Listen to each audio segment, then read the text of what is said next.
Olá, bom dia. Vamos dar continuidade então às nossas aulas aí de gestão escolar. Hoje vou trazer uma proposta um pouquinho diferente para vocês. Vocês vão estar só me vendo aqui falando um pouquinho sobre o nosso assunto de gestão escolar, tá? Não vou colocar hoje então aqui os slides. Nós vamos estar conversando, né? Eu vou estar trazendo para vocês aí um pouquinho desse assunto, uma proposta um pouquinho diferente, tá bom? Mas se vocês tiverem alguma dúvida, quiserem fazer alguma pergunta, pode colocar aí, pode escrever, pode deixar escrito aí no YouTube, que depois nós vamos estar entrando em contato com vocês, tá bom? Eu agradeço a participação de todos, né? O retorno que eu tive aí de vocês quando eu postei aí essas primeiras aulas. Estou muito feliz, né? Gostaria de dividir aqui com vocês que está sendo muito bom. É um aprendizado muito bom, né? Esse estágio, está gravando essas aulas aí, falando um pouquinho desse assunto aí de gestão escolar que é tão importante, tá? Hoje nós vamos falar então sobre utopia, limites e desafios da gestão escolar, certo? Toda vez que se propõe, então, uma gestão escolar democrática na escola, que tenha efetiva participação de pais, educadores, alunos e funcionários, no que se refere à escola pública de ensino fundamental e médio, isso acaba sendo considerado algo utópico. Ao mesmo tempo, abordamos a perspectiva de gestão democrática como algo de valor, como algo desejável, né? O que fazer então? Do ponto de vista da solução de problemas da escola, acreditamos que essa tarefa deva consistir inicialmente em tomar consciência das condições concretas que apontam para a viabilidade na democratização das relações no interior da escola, tá? Mas para que se consiga, então, essa gestão democrática, a comunidade escolar deve estar comprometida com a busca da liberdade, da justiça, da ética e da autonomia. Novamente falamos aí sobre a autonomia. Por isso, gente, é tão importante aí o gestor escolar que priorize, então, o diálogo, a participação, e que conduza à cidadania e à democracia, ok? A utopia, então, na praxis da escola. O que é essa utopia? Assumir, então, a gestão da escola a partir das condições existentes implica nessa utopia. A convicção de uma escola, de uma educação escolar, aliás, pode contribuir para modificar a vida das pessoas. Trata-se de uma educação de caráter científico, de uma praxis educativa capaz de ultrapassar a visão do senso comum. A concepção de educação tem a ver diretamente com a escola, né? Em que o conceito adquire maior rigor e amplitude, uma vez que, mais do que a transmissão de informações, envolve a apropriação da cultura ampla, né? Nesse cenário, então, emerge a necessidade da utopia como algo que não existe objetivamente, mas que pode vir a existir na medida em que se coloca como algo de valor, né? Algo desejável para a solução dos problemas na escola. Então, essa utopia, gente. Utopia, o que é? É o desejo de fazer acontecer, né? É o sonho que nós temos, né? De ver o que nós almejamos para a escola ser colocado em prática, né? Essa é a utopia na prática da gestão, né? E quais são os limites, então, da gestão escolar? O conceito ampliado de educação enfatiza que o processo educacional deve ser entendido como toda a comunidade, né? Para toda a comunidade, homens e mulheres, independente de idade, pois contempla a aprendizagem e educação como um direito de todos. As escolas sentem dificuldades em vivenciar estas e outras propostas pelo plano global.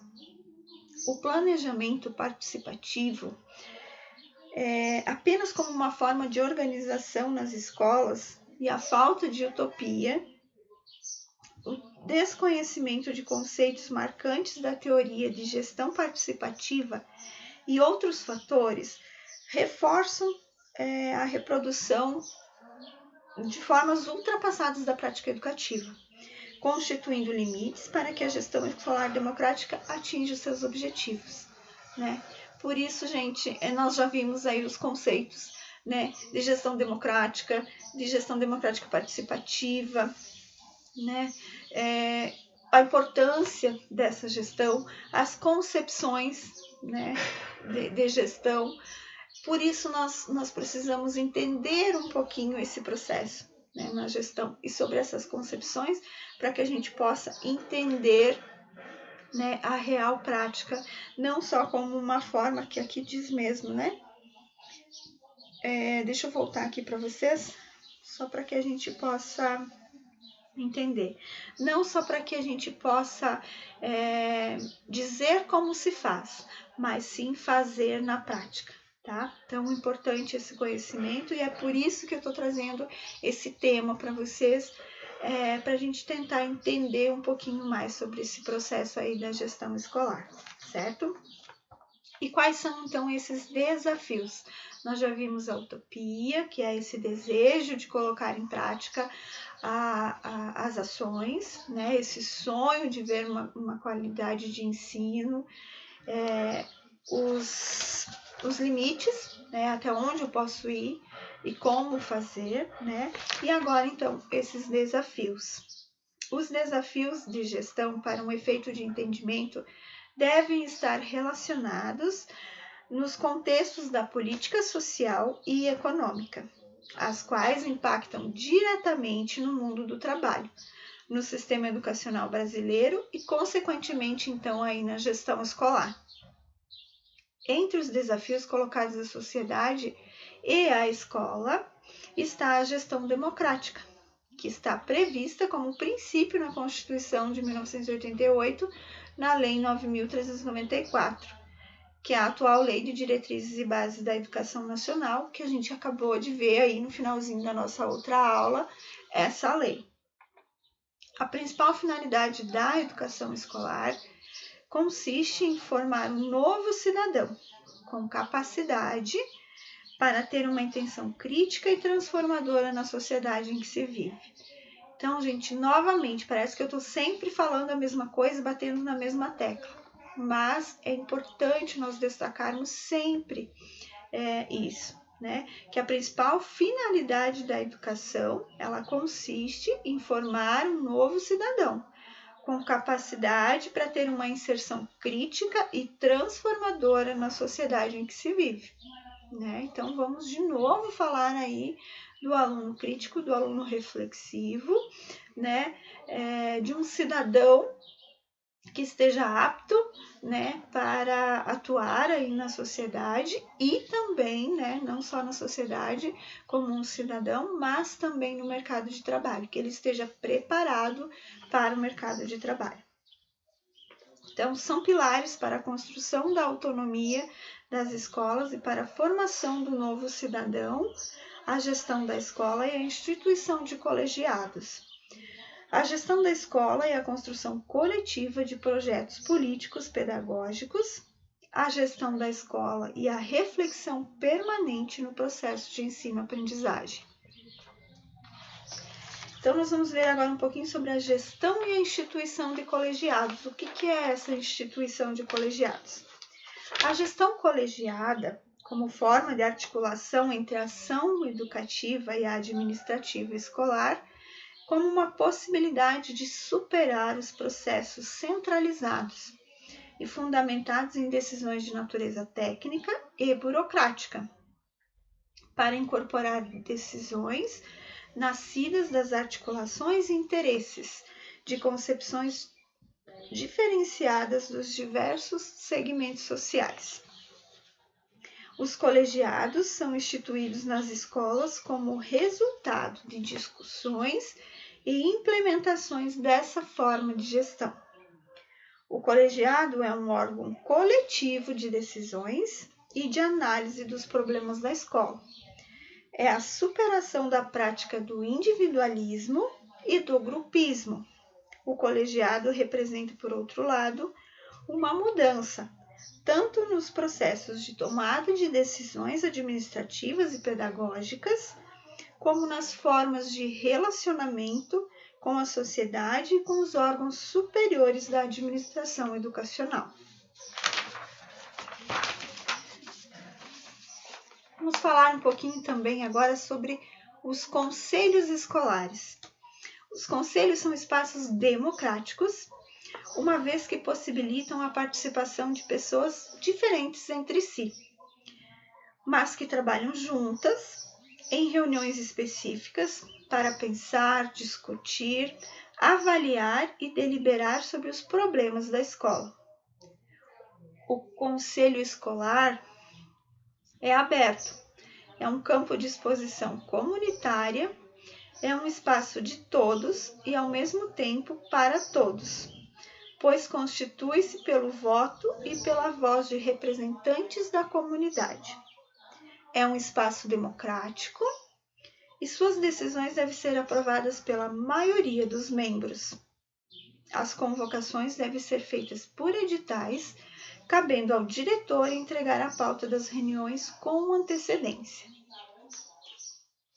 E agora nós vamos ver também um pouquinho sobre o conselho de classe. É uma instância, então, avaliativa, que requer a reflexão de diferentes ideias para a construção de um conhecimento mais abrangente e de encaminhamentos e decisões mais acertadas, na busca de alternativas ao desenvolvimento e aprendizagem dos alunos. O conselho de classe, ele surge embasado no pressuposto de que, num processo coletivo, que existem diferentes óticas e diversos profissionais, conseguirá, através da soma dessas óticas, um maior conhecimento do objeto que se avalia e para obter, consequentemente, a tomada de decisão mais acertada. É uma possibilidade dos educadores construírem um consenso em relação à avaliação do corpo discente e das propostas pedagógicas. As Assembleias Gerais. O que são essas assembleias? As Assembleias Gerais são reuniões abertas a toda a comunidade escolar, que se reúne sempre que houver a necessidade de deliberar sobre assuntos urgentes e de interesse da escola. Entre outras atribuições, o objetivo é eleger os membros dos órgãos colegiados, aprovar regimentos e estatutos. Há também assembleias de professores e alunos. As assembleias são de grande relevância para a gestão do colegiado, pois envolvem a participação representativa, tanto da direção quanto a coordenação, professores, pais e alunos, com o objetivo de regulamentar as relações interpessoais e convivências dos espaços educativos. As assembleias são necessariamente convocadas no início de cada ano letivo, sempre que houver, então, necessidade sobre algum assunto urgente da escola. Vocês lembram lá quando nós estávamos falando lá das concepções, né, de gestão? Que eu até citei um exemplo das grandes empresas, né, que quando elas precisam tomar a decisão sobre determinado assunto, elas fazem essas assembleias, essas reuniões aí com todos os seus funcionários. A mesma coisa acontece aqui na escola também, quando são convocadas, então, essas assembleias, onde tem a participação de todos, diretores, colaboradores, professores, pais, alunos, né, para, então, essa tomada de decisão. Importante, então, vocês saberem que essas assembleias, elas são convocadas aí, então, ou no início do ano, né, para a tomada aí de decisões, ou então sempre que houver a necessidade de estar convocando, então, aí para a assembleia, para algum assunto que tenha a necessidade, tem urgência, né, a ser tratado aí. Agora nós vamos ver então um pouquinho sobre os objetivos específicos de cada assembleia, tá? Ali, como nós já vimos, existem tanto assembleias de alunos quanto assembleias de professores, né? Então, a assembleia de alunos também é chamada de assembleias de classe, né? Tratam de temas que envolvem o ensino-aprendizagem e a convivência em sala de aula. Delas geralmente participam os alunos e os professores da turma, né? Que é uma assembleia conhecida aí, né? As assembleias de classe. A assembleia, então, dos professores. Tratam de assuntos de carreira profissional e convivência entre docentes, direção e alunos. São discutidos aspectos relacionados ao projeto político-pedagógico e participam todos os docentes, profissionais de órgão de classe e representantes das secretarias de educação. Agora nós vamos ver e falar um pouquinho sobre a gestão da escola e a construção coletiva do projeto político-pedagógico.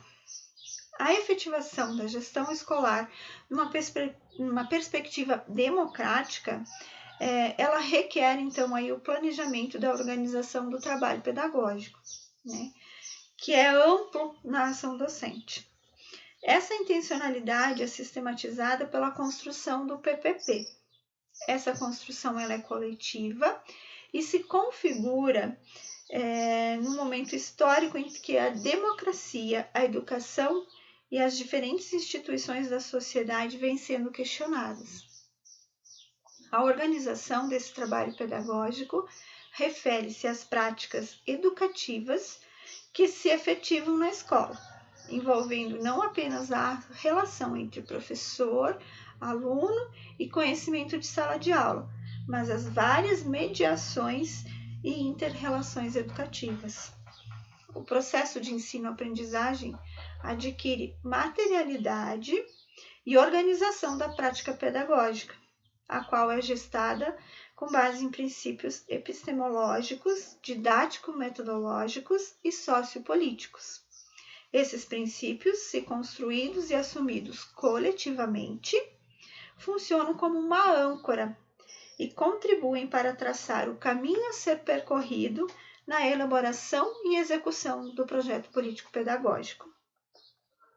A construção, então, do PPP pressupõe 3 atos distintos, considerados essenciais na sua elaboração, os quais eles se relacionam entre si. E quais são eles, gente?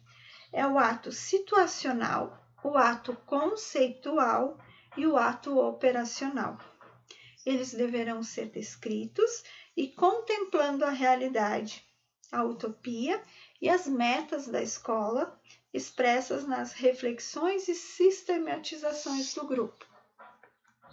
Gente, vocês lembram quando nós falamos sobre autonomia, né, que cada escola, cada gestor, ele tem a sua autonomia para gerir, né, a sua instituição escolar. Claro, baseadas aí nas diretrizes da educação, né? A mesma coisa acontece aqui com a construção do PPP, que é o projeto político-pedagógico. Cada escola ela tem cada gestor, né, e sua equipe pedagógica, ela tem autonomia para construir o seu projeto político-pedagógico. Por quê? Porque cada projeto político-pedagógico vai estar relacionado com aquela instituição, né? E quem mais sabe da atual situação daquela escola que o seu gestor, que os seus professores, conhecendo a realidade dos seus alunos, né? Conhecendo a realidade da sua escola. Então, por isso, eles têm autonomia para construir o seu projeto político-pedagógico por conhecerem a sua realidade. Ok? A gestão da escola é a reflexão permanente sobre o processo de ensino-aprendizagem. Permanente, gente, né? Por quê? Reflexão permanente, porque nós precisamos sempre, né, estar em constante reflexão, né, sobre esse processo de ensino pedagógico. A gestão escolar, então, adquire sentido de que sua organização e idealização se reflete no processo de ensino-aprendizagem, de modo que a equipe pedagógica e o professor se comprometam com a proposta educacional da escola. Ocorre que, muitas vezes, o professor ele não é convidado a participar da elaboração dessa proposta, que em muitos casos é pensada e elaborada apenas pelos gestores e coordenadores da escola ou por especialistas para que os professores a executem. Esse cenário evidencia uma das mais importantes causas da fragmentação do trabalho pedagógico. O professor distanciado da proposta pedagógica porque não participou da sua idealização e da sua elaboração. Lembram também quando nós falamos sobre o papel do gestor?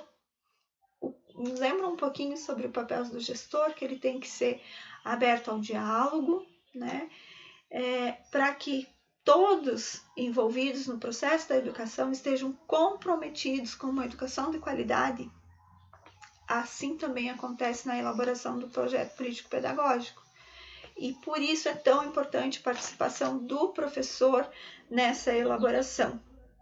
Porque, como nós já vimos, o professor conhece a realidade do seu aluno, né? Conhece a realidade da sua escola, conhece as dificuldades e coloca em prática, né?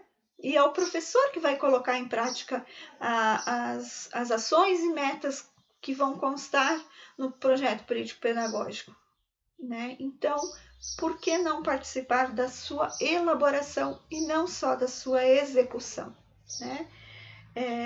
Por que diz aqui, então, que esse cenário, né?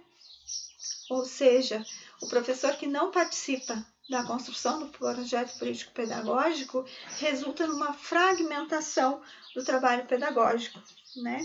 Por quê? Porque vai realmente causar essa distância entre o trabalho do professor e o aluno, né? Porque ele não participou, então, da sua idealização, da sua formulação, ok? Então, fica aí, né, no finalzinho aí da nossa aula, essa reflexão aí aos gestores escolares, né, sobre a participação do professor na execução, na idealização do projeto, certo? Gente, muito obrigada. Nós estamos aí finalizando mais uma aula falando sobre a gestão. Essa nossa aula aqui, ela foi um pouquinho diferente. Ela é mais um conteúdo, né? Mais conteúdo do que reflexão aqui, porque realmente a gente precisa trazer para vocês, para que vocês tenham conhecimento sobre esses assuntos, certo? Muito obrigada de novo. Quero agradecer vocês aí por estar acompanhando as minhas aulas e dizer novamente que está sendo muito bom, que eu estou aprendendo muito e gostaria só de agradecer e convidar vocês aí para assistir e para estar comigo aí nas próximas aulas. Já quero adiantar para vocês que nas próximas aulas aí eu pretendo fazer uma entrevista com um gestor educacional para mostrar para vocês aí na prática como é que é o trabalho do gestor, né? Já que nós estamos falando tanto do trabalho do gestor, nada mais justo então do que trazer um gestor aí para vocês, para acompanhar um pouquinho do trabalho deles, tá bom? Tchau, gente, e até a próxima aula.